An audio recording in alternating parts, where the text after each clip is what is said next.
let's ask him some questions. Yeah, Let's do let's do it. it. So, well, Lee, we know your name, but tell us more about yourself. Who Uh, are you?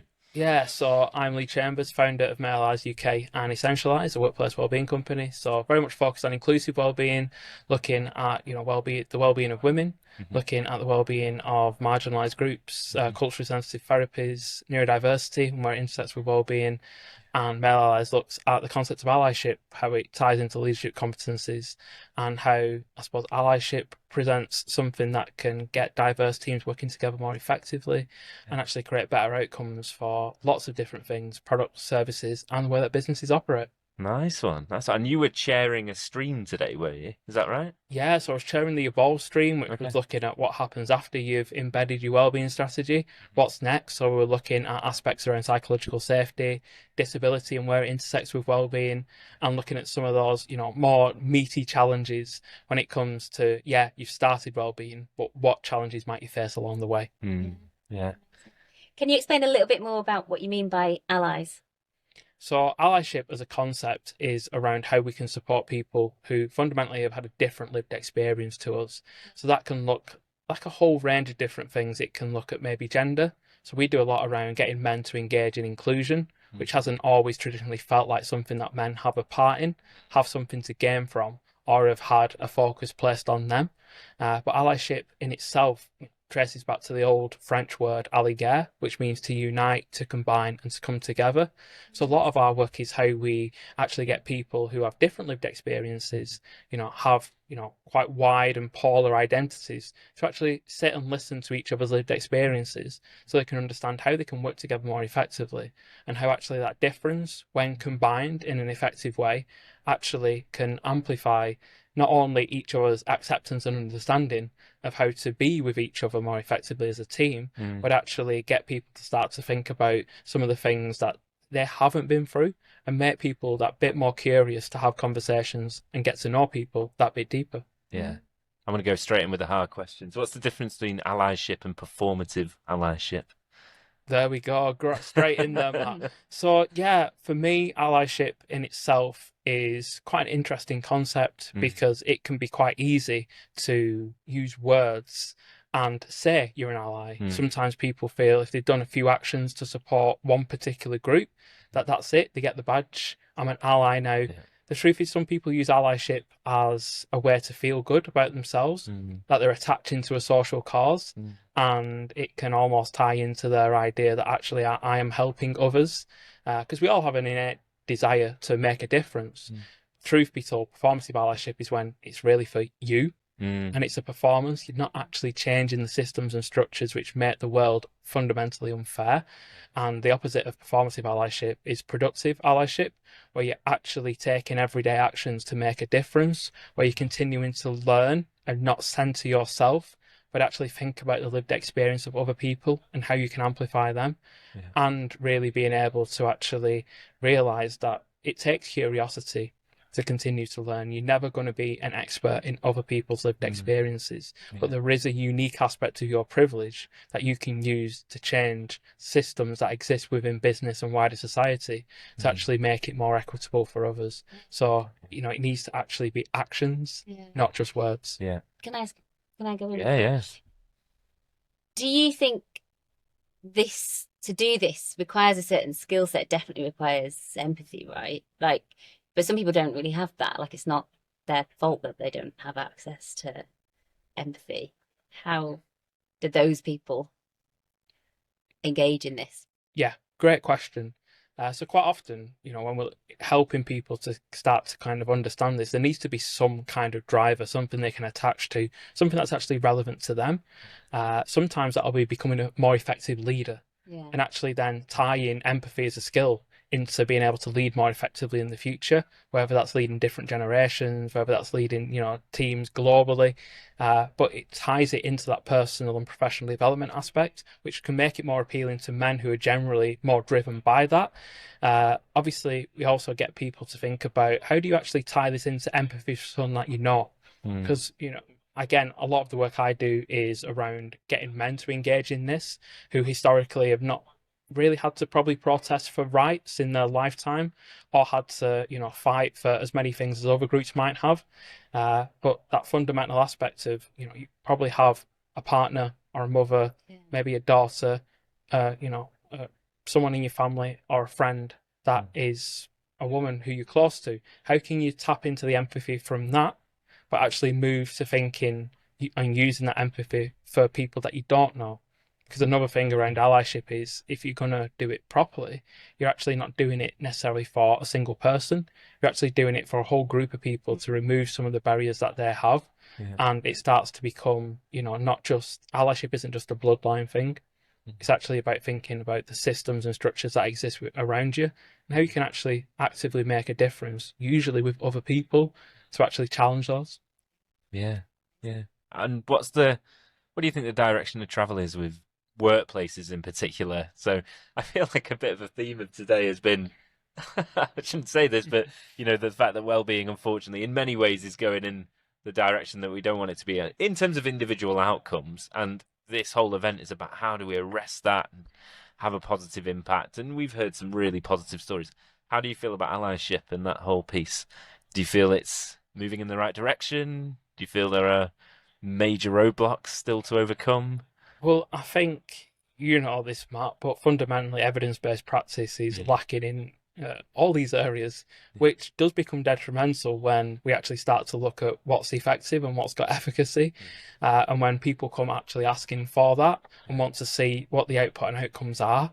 Allyship is facing its own challenges. Some people find the word quite politicized. In the world that we're in today, with elections across like 60 countries this year, and also there's an increasing amount of men pushing back against, say, gender equity because they feel like it's gone too far. We're already there. It's neglecting men's needs. And the truth is, men and boys have some specific needs in society that are not necessarily being met. But that doesn't mean that we don't actually start this work. And allyship does provide a pathway for even the most privileged and advantaged individuals to actually expand their own self-awareness and expand their kind of understanding of what it might be like to be someone else fundamentally, getting someone else's shoes. So while we do face a challenging time with a lot of pushback against these things, it's actually those that step into this now that will become the relevant leaders of the future rather than resisting it as the world continues to move around them. My take on it, I don't know whether this is right or wrong, but is that we're not playing a zero-sum game, It's so there may be certain aspects of it that you feel uncomfortable about because it's change and it's different, but it is not the case of just because you're advancing another group, there's awareness around it, that therefore that is at the detriment to the group that you're a part of. They can all advance together. And actually, as you started off the podcast by saying, if we can get those diverse teams working together more effectively, they are always more effective. They're always more effective. I've seen that, right? You must have seen that. Yeah, I've seen that in our work, and I kind of almost frame it back to, fundamentally, as human beings, most of us like pie. And actually, at the minute, we share that pie when we come together as a team and make things happen. And many of humans' greatest inventions came when we all sat around a fire and shared some pie or other respective food at the time. But now I've got people saying, if I help and advance a marginalised group's opportunity, then that's going to reduce my opportunity. Fundamentally means I'm going to get less pie. But we actually look at it and what are the outcomes if you actually increase that opportunity? You end up able to bake a bigger pie together. So you don't actually end up losing out on pie. You're actually more likely to be part of growing a bigger pie. And interestingly, the more diverse the team, probably the more flavours of pie that are going to be available. So just consider, actually, instead of holding on to what you've got and trying to, hope that never gets shaved down, you never really grow anything new by holding on to what you've got and not planting the seeds, right? So we kind of talk about, you will actually end up with getting part of that bigger pie, but you need to be part of the baking of that bigger pie if you want your piece at the other side. I love it. As a northerner, I'm loving this Pie as well. Yeah. Although I thought it was Wigan more than Bolton. We're pasties. It's in pasties too. Yeah. So, can you tell us a bit about your journey into this work? Yeah, I mean, I've had quite a diverse journey. So first went in my family to uni, dropped out, went back, went into local government, didn't really enjoy that, built a tech business, grew that across Europe, went on a real journey, lost the ability to walk due to my immune system failing at 29. Took me a year to learn to walk again, and decided to step out of my business operationally. Became a stay-at-home dad for 3.5 years, went and did my master's during that time. And when both my children started school, I thought, okay, so I've been on a bit of a journey, worked in a number of different industries, have a skill set and a bit of a story. How can I actually build this into something that makes a difference? Obviously passionate about well-being and passionate about how people connect, and thought I best use my degrees for something. So I decided to kind of set up the inclusive wellbeing agency that I've got today. But I've become more and more passionate about allyship as a concept, because what I see is, if we think about people's opportunity to be well, that is gradually weathered and eroded by the discrimination and, oppression, abuse or harassment that they face. And allyship feels like something that's further upstream that can fundamentally stop as many people falling in and ended up at a point in crisis before they get pulled out. And I think that we can all play a part in that, because I was allied to when I was younger, when I faced quite a lot of racism, and it made my opportunity to be well much, much higher. But also being sometimes the only man in the baby and toddler group, I finally got to see what it was like to be the only one in the room, but from a place of different privilege. And suddenly I heard, so many stories from the mothers and grandmothers, realised that every woman has a story, and actually thought, why is no one talking about these things? And what can we fundamentally do about it? And me going on that journey, sometimes getting things wrong and learning, being able to kind of expand my own perspective, and almost in some ways increase my own gender intelligence. For me, it's helped me to become more vulnerable and kind to myself, more compassionate to other people around me. And when you've gone through that journey yourself and, been curious, had that bit of courage to step out and found yourself in a position where you can share some of those learnings with other people, it would be wrong for me not to really think about how I can take other people on that journey with me. Well, Matt's just been and tried the menopause and period pain period machine. pain empathy machine. Got a whole new level of empathy that I can still feel now, even half an hour on. Empathy experience there with the women on their maternity leaves and on their time out of employment and the workforce. Just some of the stories, and again, you don't really know it until you experience it. But then there are lots of things that are missing from our own lived experiences that once the light is shined on them, we can actually start to notice them more in society. And that's what happened to me, realizing that there's a lot of things that I'd never seen, but when I started to see them, I couldn't really unsee them. And Matt, you will think differently after experiencing that machine, because that's give you a slightly different lived experience, and I'm sure that will flash back into your mind over the next few months when the minute you just realize, okay, and that's the power of even listening. It's improved my listening skills significantly. Can I just get on record? I didn't dismiss my wife's periods before that, but I do have an added layer of a whole new appreciation, a new level. Yeah, absolutely. I had a question before. So I really liked how you talked about the interlink between well-being and the whole diversity and inclusion topic more broadly. Because I think that's something that a lot of organizations are trying to get their heads around at the moment, is, do we look at these things separately? Do we look at them together? What are your thoughts on that? Do they share the same budget? Is it fundamentally the same thing? That's a big question for me. It's a big, meaty question. Back on the food themes again. But fundamentally, you can't just build them in silos. They have a significant intersection between them. You've got to consider, the different needs of different demographics within your working population, and that just doesn't come down to diversity identifiers either. It comes down to diversity in ways of working and working methods. Is your wellbeing strategy ensuring that, it might cater for your office teams, but what about your logistics individuals who are working night shifts? What about your sales team who's out on the road? It's really important that you look holistically at how you deliver wellbeing and what's going to block access. And sometimes they are cultural aspects, sometimes they are gendered aspects, sometimes they are ways of working. But what I'm really passionate about is ensuring that that gap in between the two just doesn't become a place where everything falls into, because then engagement falls from both sides and people's opportunities to be well lessen overall.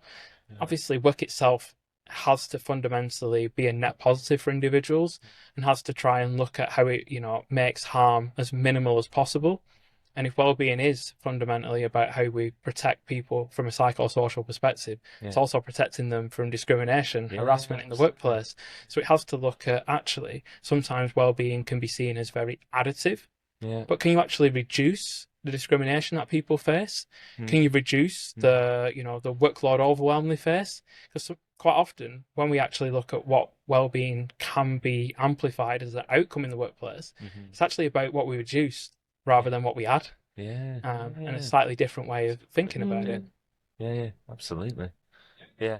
No, I think that's a great description of it, and I think they need to live hand in hand. My only this isn't really a thought as much as it's you mentioned before that there is a pushback, and DEI, for example, has become over politicized, which it absolutely has.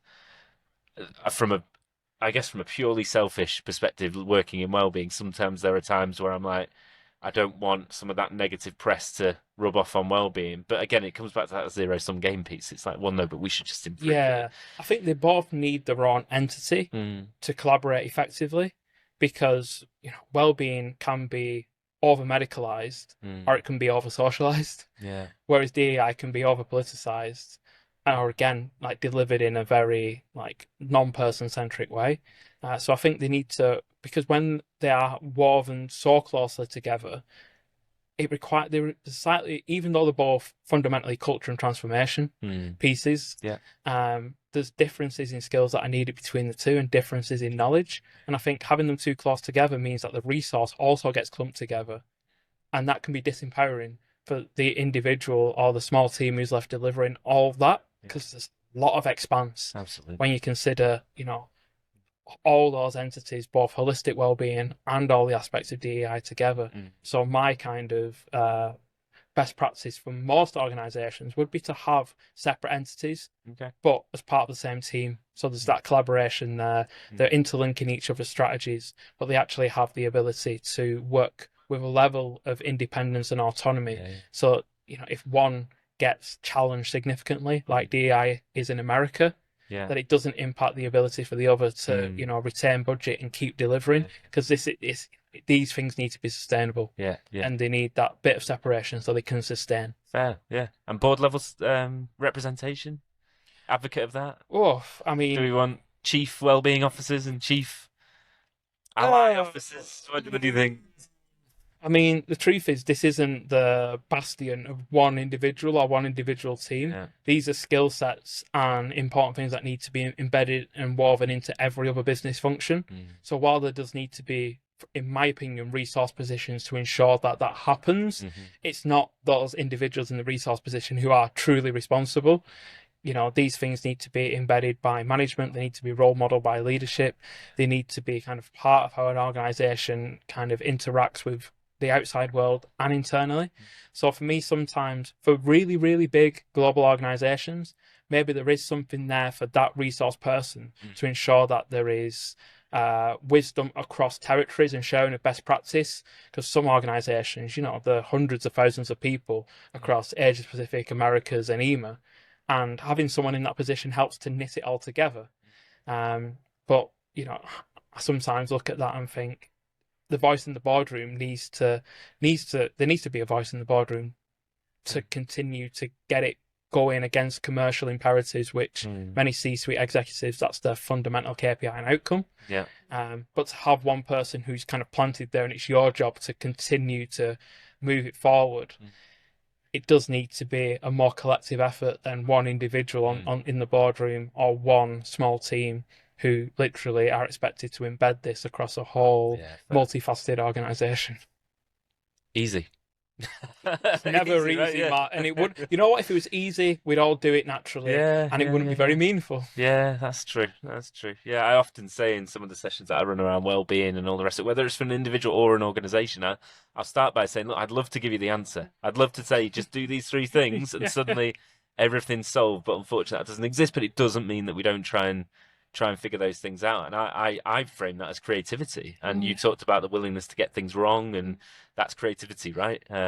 It's an experiment, right? Yeah. Every organization is different. Every individual is unique. So actually, when it comes to these things, experimentation is key. And what can you fundamentally learn from those experiments? Like my kind of non-negotiable well-being habits, I've got a bit of a collection of them, but there's lots of things I've tried that simply didn't work, even when I tried them over a period of time to actually see if there was an aspect of developing the competency, or the value being compounding or incremental over time. And I think that organizations need to take a similar approach. In marketing, they're A/B testing, different adverts all the time. In the reality, we also need to take that kind of test-based approach, because that allows us to build an evidence base to understand what we're doing. And it's a psychological safety, though, because Yeah. So I'm not arguing against this, because I'm on the same. I feel like I'm on the same mission, right? To Yeah. create that sort of. But if you talk about marketing, people understand A/B testing, and the B that didn't work, yes, they say, well, that was a learning opportunity. When the well-being intervention doesn't work, it's look, their well-being doesn't work, Yeah. or what a waste of money. There's a quick to blame. And truth be told, when we are working with entities that fundamentally work with people, making sure we don't do any harm is really important. But that sometimes creates a lens over it where there is no chance to experiment. It's expected that you know what you're doing, but every organization has its own individual climate and ecosystem. And actually, you need to work. It's a 5-year project to really embed these things. But companies want it like right now, and let's make it work. And the truth is, like you said, to have that psychological safety in itself, to be able to test well-being, it almost sounds like animal testing to some people when you talk about that. And they're like, what are you going to do to our team? But actually, it's about finding what works. And if you're not willing to explore and experiment and continue to evolve what you're doing, continue to, I suppose, amplify things that are working, but also gradually think, if things aren't becoming effective, how we stop doing that. I think that approach is so vital, because even a strategy needs a strategy, and things need to be monitored. Otherwise, we would talk about sorry, I'm dominating the questions there. We were talking about the downside of passion before, that people working in this area have a real passion for it. That's another one, isn't it? If you've put all your heart and soul into an intervention or an approach and it just doesn't work, very difficult to give that up. Very difficult to say, well, that didn't work, let's try something else, because it's more likely you'll think, well, they just don't get it. But it's that willingness to, again, it's humility, isn't it? Like, maybe I was wrong. I think there is a level of humility, a level of self-awareness, but also a fundamental appreciation that this is still new in how it's being applied in business. Like Johnson & Johnson had their own kind of Fit for Well program in 1979, but we've still been iterating this. It's only since the financial crash in 2008 that spending to this has really started to actually become a real thing. But the truth is, we're still learning. Like all the businesses that are here, are still learning. I question the efficacy of some of them, but maybe not. Which ones? No. But I'm in a position to kind of step back and look at that objectively as well, because we all need to actually look objectively at the work that we do and start to build an evidence base to showcase, what ultimately we all need to be scientists within this. And sometimes business doesn't let science do its thing. Just wants to chuck all the experimentation away because it didn't go exactly as expected. The world isn't like that, and human beings are complex. So that bit of space for testing is often where organizations have the patience to actually see what works, and then they see the really positive outcomes the other side. But it does require that patience, and like you said, practitioners to actually not be so wedded towards the things that have worked previously, because they might not work in a different ecosystem. And also, again, the honesty and humility to kind of step back and say, okay, so what has worked? What has not worked? What can we iterate? What can we test? Are there any lessons to be learned? Is there anything we can take forward from this? And almost sometimes you don't want to feel like you're testing people, but actually just appreciating that everything you do is experimental in its own way. And there's a learning to be taken from every single interaction. And you said it's additive as well. It's additive. So, you don't want to experiment in such a way that it increases harm for someone, Yes. but if it's experimenting in such a way that it improves someone's life and helps them to thrive, then Yeah. yeah. A massive part of it is thinking about how you engage people. Mm. There's so many people that say, oh, we can't engage people. Yeah. And it's like, well, have you actually tried engaging in different ways? Have you tested these things? Because you've got, you might have this platform, you might have this set of resources, like so much out there. Yeah. But have you actually thought how you get people to where you want them to go? Yeah. Like there's a pathway there. And the truth is, the terminology that people use in the industry that they know at the back of their hand, they go out to the general populace and they already have their own misconceptions or understanding of what something means, or they might not even know what it means in the first place. Yeah. People don't really like asking that much. Have you got psychological safety to ask? Sorry, but I don't know what that means. Yeah. Yeah. You mentioned before your non-negotiables or your sort of habits and practices for looking after your own well-being. Can you share any? Yeah, so one of mine is walking in the evenings. I found that after testing that, the first part of my walk helps me to kind of compartmentalize my quite busy mind as an entrepreneur and being artistic and those aspects. But the second half of my walk actually allows me to be quite creative, and I find that I sleep better when I do that. And I've kind of tested that in lots of different ways. Also, when you've had to learn to walk again, you suddenly become very grateful for being able to walk.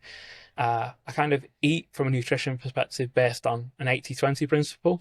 So I'm very mindful of what I eat for 80% of the time, but giving myself that 20% freedom and flexibility. And that's allowed me to kind of maintain a relatively healthy weight and, have a sensible monitoring of what goes in, but still have that flexibility to go out with my friends or, so it's lots of little things for me, from a movement, nutrition, sleep perspective, just trying to optimize these things because it's also helped me to manage my autoimmune condition and that experimentation with, what energizes me, what I can tolerate, what really doesn't, what I really don't tolerate well. It's been me experimenting on myself.